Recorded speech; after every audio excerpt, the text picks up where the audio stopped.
Olá, meus amigos, eu sou o professor Júlio, professor de redação do CPV. Estou aqui para poder comentar a prova desse último exame para as turmas que vão ingressar em 2013 na Escola de Economia da Fundação Getúlio Vargas. Para este ano não houve muita alteração na estrutura do vestibular para a prova de redação de economia. A questão problema solicitava que o candidato respondesse se cabe à escola e à família preparar crianças e adolescentes para lidar com finanças.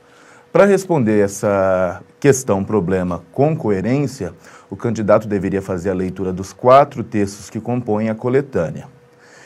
O primeiro texto, de autoria de Maria Emília Catella, é, na verdade, uma resenha crítica de um livro chamado Bicholândia. Esse livro, Bicholândia, de autoria de uma autora brasileira, Mara Luque, ensina, numa linguagem para crianças, fundamentos básicos de economia.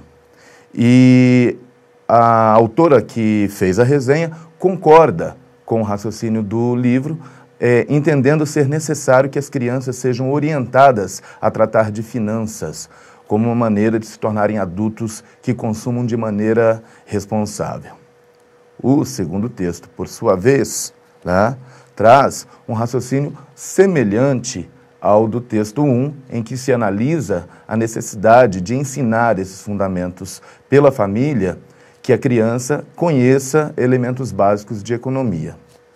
O texto 3, na verdade, é um texto do Observatório da Educação. Trata-se de uma reportagem que se analisa a formulação de novas disciplinas, de novos conteúdos por parte do Congresso Nacional, na instituição aí de novos currículos para séries de 6º a 9º ano e também de ensino médio, em que se ensine fundamentos de economia para os alunos.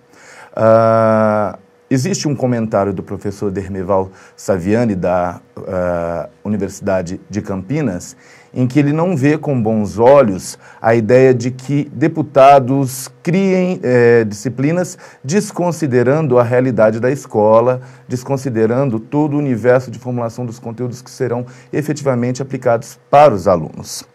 O texto 4, por sua vez, constata, é um texto de opinião, baseado nas obras de Olgária Matos e Victor Salles, constata um vazio deixado pela educação que, na verdade, demonstra uma educação a serviço do capital, uma educação a serviço do consumo, que retira toda a criticidade e autonomia do indivíduo. O candidato poderia responder tanto um sim quanto um não à pergunta formulada pelo tema.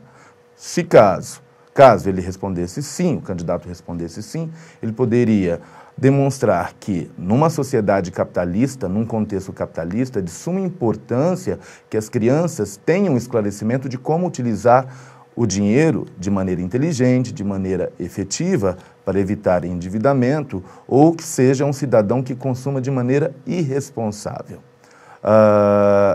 Se o candidato respondesse não, numa orientação próxima à do 4º texto, ele poderia optar por uma ideia que defendesse que a educação, na verdade, está se associando ao poder das grandes corporações, da indústria, de retirar a criticidade do cidadão, em que os valores são só baseados pelo dinheiro e distanciando de uma educação de formação muito mais humanista, que privilegiaria, na verdade, a criação e não a reprodução de métodos que favoreçam simplesmente ao mundo capitalista.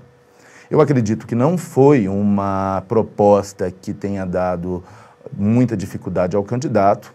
Bastaria ele ler na sequência os textos que compõem a coletânea para poder compreender o raciocínio, que permitia tanto a resposta sim quanto não, bastando fundamentar com argumentos convincentes a sua orientação crítica definida. Então eu desejo uma boa sorte para todos os alunos. Acredito que vocês serão bem-sucedidos, uma vez que a prova veio na medida certa, com uma linguagem próxima à do candidato bem preparado.